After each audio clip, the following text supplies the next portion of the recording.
তার মানে বাঘিনীটা কত সন্তর্পণে, কত চুপি ছাড়ে চলছিল সেটা বুঝে দেখো তোমরা।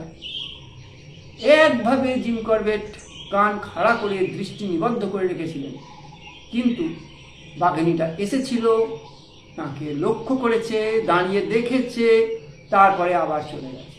অথচ তিনি বিন্দু বিসর্গও বুঝতে পারেননি, একটা ঘাসও নড়েনি, একটা পাতার খসখসানি আওয়াজও হয়নি। এরপর ঘণ্টাখানেক বাঘিনীটার দিক থেকে আর কোনো সারা শব্দও এলো না। এই ঘণ্টাখানেক পরে ইবটসনও ফিরে এলেন মাচা বাঁধার সরঞ্জাম নিয়ে। ইবটসন কিন্তু দুর্দান্ত পরোপকারী শিকারী ছিলেন। জিম করবেটের সঙ্গে যত শিকারীর আলাপ হয়েছে, এই ইবটসনের মতন এত ভালো লোক তিনি পাননি। তিনি শুধু যে মাচা বাঁধার সরঞ্জাম নিয়ে ফিরেছেন তা নয়, জিম করবেটের জন্য দুপুরবেলার প্রচুর খাবার, চা, কম্বল, বালিশ সব কিছু নিয়ে এসেছেন। জিম করবেট আরাম করে খেতে বসলেন, আর ইবটসন সঙ্গের একটা লোককে একটু দূরে, প্রায় 40 হাত মতন দূরে একটা গাছে উঠিয়ে দিলেন বাঘিনীটার দৃষ্টিটা অন্যদিকে দিয়ে দেওয়ার জন্য। সে ওই গাছে উঠে শব্দ করবে, নড়াচড়া করবে, বাঘিনী সেদিকে তাকিয়ে থাকবে। এই অবসরে ইবটসন ওই মরিটার খুব কাছাকাছি একটা গাছে উঠে মাচাটাকে তৈরি করতে থাকলেন। এরপর জিম করবেট মাচাটায় উঠে আরাম করে বসলেন। তখন ইবটসন, যে লোকটা ওই গাছে উঠে বসে আছে বাঘিনীর দৃষ্টিটাকে অন্যদিকে দেওয়ার জন্য, তাকে ডেকে নিলেন। নিয়ে এবার ওরা ফাঁক গ্রামের দিকে চলে গেলেন। সবাই চলে যাওয়ার পর কিছুক্ষণের মধ্যেই জিম করবেট শুনলেন একটা ভারী শরীরের সঙ্গে, পাতার সঙ্গে একটা ঘষ্টানির শব্দ। এদিকে জিম করবেট চুপচাপ বসে আছেন। তিনি এবার চারপাশটা বেশ ভালো করে দেখতে পাচ্ছেন। তিনি পরিষ্কার বুঝতে পারলেন ইবটসনের এই পদ্ধতিতে ভালোই কাজ হয়েছে। বাঘিনীটার দৃষ্টিটা কিন্তু জিম করবেটের দিকে নেই, অন্যদিকে তার দৃষ্টি, অর্থাৎ ওই গাছটার দিকে। কিছুক্ষণের মধ্যেই যে ঢিবিটার ওপর দিয়ে তিনি এসেছিলেন, সেই ঢিবিটার উল্টো দিকে একটা কাকার তীব্র চিৎকার করতে করতে তার গাছের নিচে দিয়ে ছুটে চলে গেল। তখনই জিম করবেট বুঝলেন এক ভয়ঙ্কর পরিস্থিতি তৈরি হতে চলেছে, অর্থাৎ বাঘিনীটা এই মরিটার দিকে ফিরে আসছে না।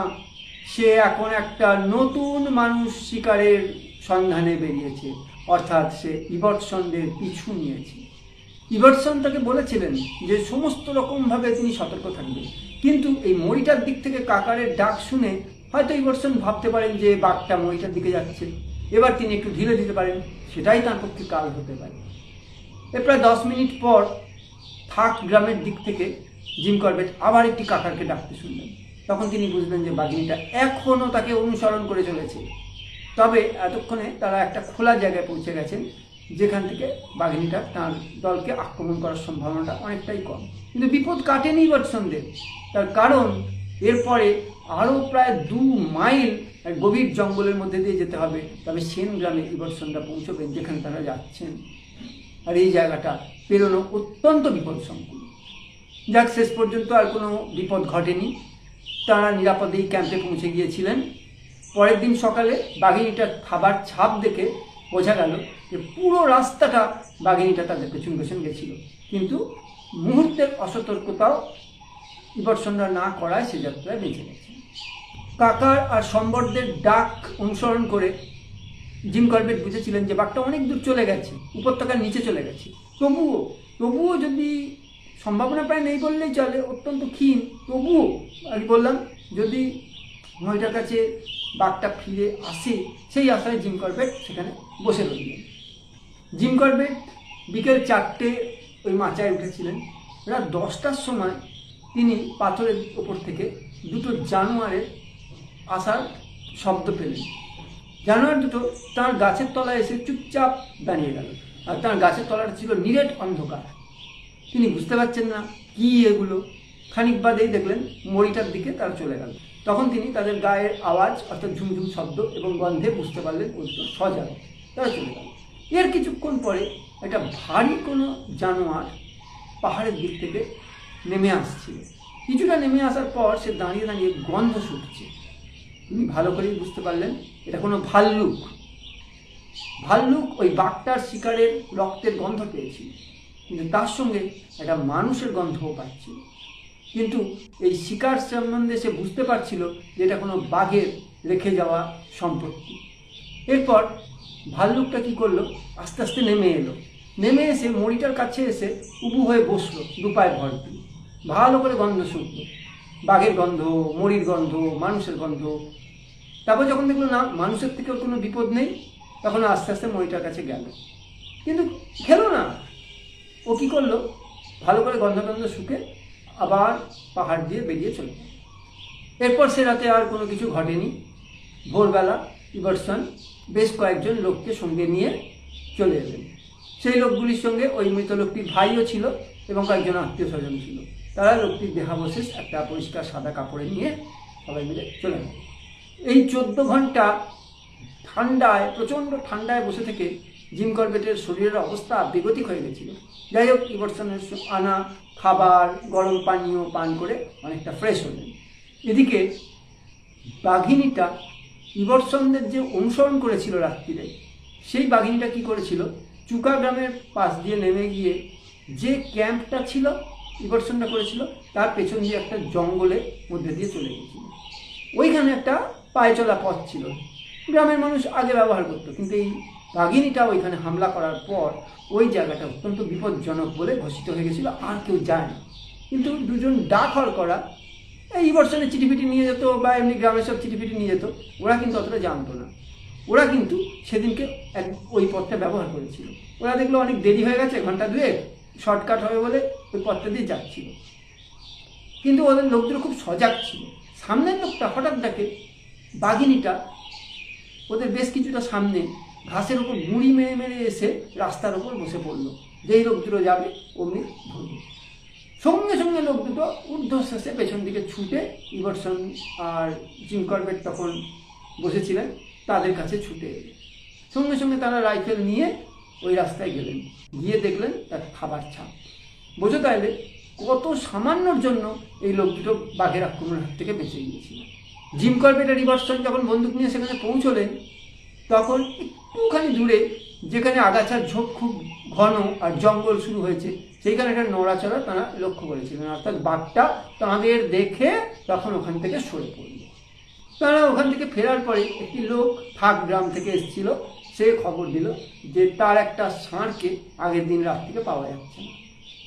তখন মোটামুটি দুপুর দুটো তারা দুজনে ছুটলেন, ছুটে সেইখানটায় গেলেন, গিয়ে দেখলেন যে সেখানে কিছুটা রক্তের ছিটে পড়ে আছে।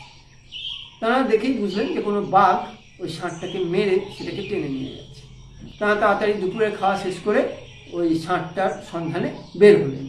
তারা ষাঁড়টাকে নিয়ে যাওয়ার দাগ অনুসরণ করে একটা বড় পাথরের ওপর উঠলেন। উঠে দেখলেন যে পাথরের ঠিক নিচে পাহাড়ের দুটো পাথরের ফাঁকে ষাঁড়টা আটকে আছে।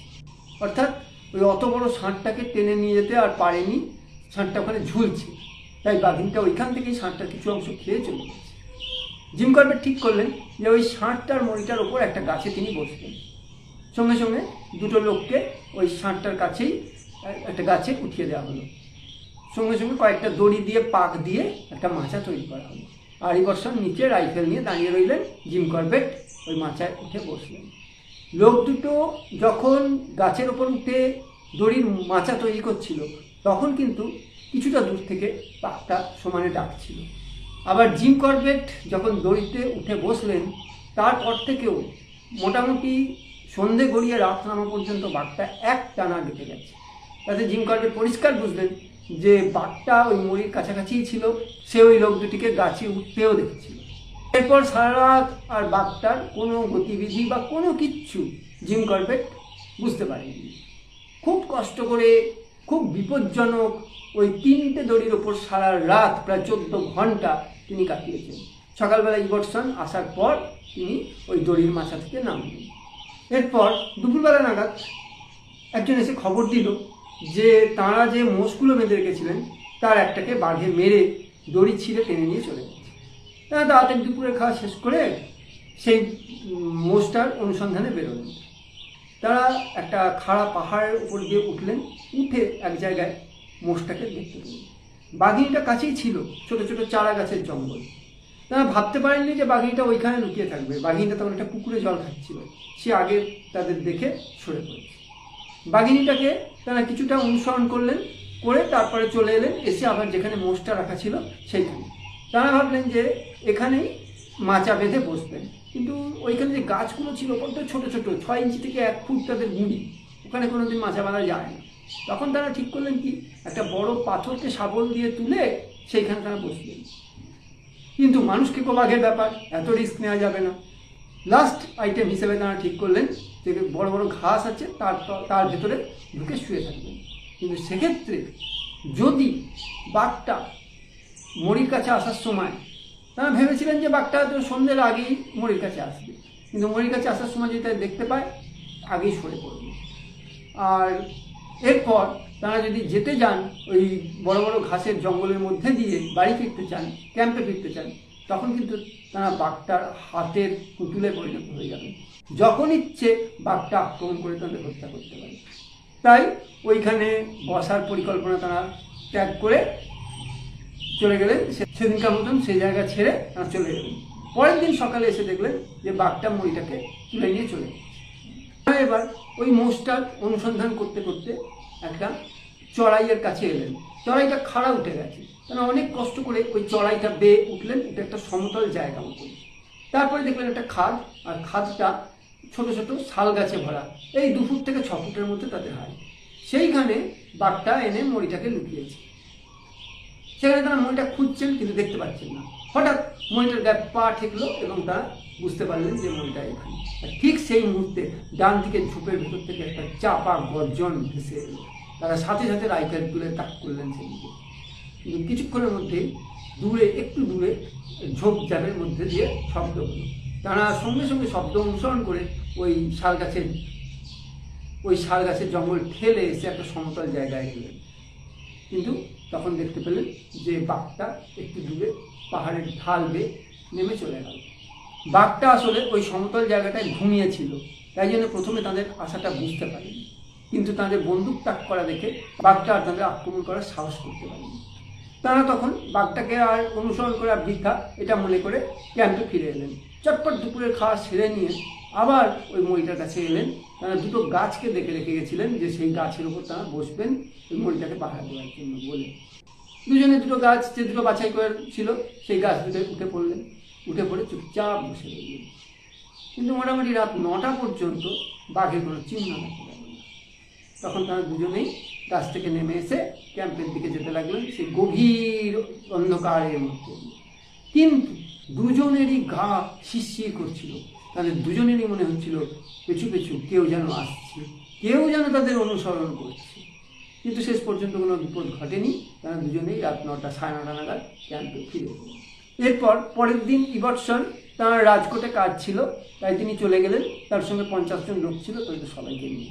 তখন খালি পড়ে রইলেন জিম করবেট আর তার 2 জন ভৃত্য। তারা গ্রামের মোড়লের বাড়িতে একটা ঘরে ভৃত্য 2 জন থাকে, আর তিনি ক্যাম্প করে থাকেন। পরের দিন সকালে তিনি ওই লোক দুটোকে লাগিয়ে দিলেন নদী থেকে ভেসে আসা কাঠ তুলে আনার জন্য, কারণ ক্যাম্পের চারপাশে আগুন জ্বালিয়ে রাখবেন। এদিকে ঠান্ডাও আছে, আবার বাঘের উৎপাতও আটকানো যাবে। বাঘটা আগুন দেখলে চলে যাবে না, কিন্তু আগুনের আলোয় তাকে দেখা যাবে, গুলি করা যাবে, সেই জন্য। পরের দিন বিকেলের শেষের দিকে, সন্ধ্যে শুরু হবে জিম করবেট রাইফেলটা নিয়ে একাই নদীর তীরে চললেন যে বাঘটা নদী পেরিয়ে গেছে কিনা দেখার জন্য। কিন্তু তিনি বালির ওপরে যে পায়ের ছাপগুলো দেখলেন সেগুলো অনেক পুরনো, অর্থাৎ বাঘটা নদী পেরিয়ে যায়নি, এখনো নদীর এই পারে, অর্থাৎ তিনি যে পারে সে পারেই রয়েছে। এরপরে সেদিন রাতে আর কিছুই ঘটলো না। পরের দিন সকালে জিম করবেট তার তাঁবু খুলে নিয়ে নৈনিতাল চলে আসবেন বলে ঠিক করেছেন। এমন সময় আশপাশ গ্রাম থেকে বহু লোক এসে হাজির। তারা তাকে অনেক অনুরোধ করলো যে মানুষকে কোটার খেয়াল খুশির ওপর তাদের ছেড়ে দিয়ে যেন সাহেব চলে না যান, তাকে হত্যা করে তবেই যেন যান।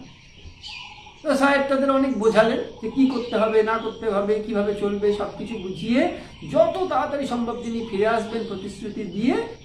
তারপর তিনি 20 মাইল হেঁটে টনকপুর এসে সেখান থেকে ট্রেন ধরে নৈনিতালে নিজের বাড়িতে ফিরে গেলেন। এরপর তিনি 1 মাস নৈনিতালে ছিলেন। এর মাঝেই কিন্তু তিনি খবর পেলেন যে থাক গ্রামে আরও একটি লোক বাঘিনীটার হাতে মারা গেছে। এবার 1 মাস পরে তিনি খুব তাড়াতাড়ি ওই থাক গ্রামের উদ্দেশ্যে রওনা হলেন। এবার তিনি ঠিকই করেছিলেন যে তার ক্যাম্প করবেন থাক গ্রামে। কিন্তু যখন তিনি চুকায় পৌঁছলেন, তিনি সেখানে চুকায় এসে ওই থাক গ্রামের মোড়লে দেখা পেলেন। এই থাক গ্রামের মোড়ল তাকে বললেন কি যে সাহেব, ওই লোকটি মারা পড়ার সঙ্গে সঙ্গে তারপরেই ওই থাক গ্রামে আর কোনো মানুষ নেই। সমস্ত প্রতিটা নর নারী শিশু থাক গ্রাম ছেড়ে চলে এসেছে। আর তাদের সমস্ত ব্যবহারের জিনিসপত্র ঘরে যা ছিল, যে অবস্থায় ছিল সে অবস্থায় ফেলে গ্রাম পরিত্যাগ করে তারা চলে এসেছে। গ্রামটা এখন পরিত্যক্ত গ্রাম।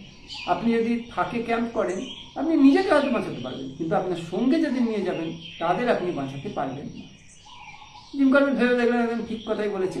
তখন ওই মোড়লের সঙ্গে আলোচনা করে একটা উপযুক্ত জায়গা খুঁজে বার করলেন যেখানে তিনি ক্যাম্প করতে পারবেন। থাক গ্রামে লোকটা যে মারা পড়েছিল তার সমস্ত ঘটনা মোড়ল জিম করবেটকে বললেন। ওই মোড়ল জিম করবেটকে বলল যে সেদিনকে মোড়ল নিজেই মারা পড়ছিল ওই বাঘিনী জায়গাতে। ঘটনাটা হয়েছে কি, মোড়ল তার বাড়ির থেকে মাত্র কয়েক গজ নিচেই তার জমি ছিল, এই 1.5 বিঘা মতো। সেখানে আদা তুলতে গেছিল, সঙ্গে নাতনিকে নিয়ে গেছিল। আর তার বাড়িতে মোড়লের স্ত্রী ধান করছিল। হঠাৎ ওপর থেকে নিচের ওই তার জমিটা, তার পাশে যে 3 দিকে জঙ্গল ঘেরা, জঙ্গলের মধ্যে থেকে সমানে ময়ূরের চিৎকার শুনতে পাচ্ছিল। তখন চিৎকার করে করে বলছে, তার স্ত্রী আর কি চিৎকার করে করে বলছে, তুমি কি কালা, তুমি কি কানে শুনছো না যে 8 ঘন্টা ধরে ঝোপের মধ্যে ময়ূর ডাকছে? শিগগিরই চলে এসো, শিগগিরই উঠে চলে এসো। আর ওই ঝোপের মধ্যে আমি একটা লাল মতো কি যেন একটা জানোয়ার দেখতে পেয়েছি,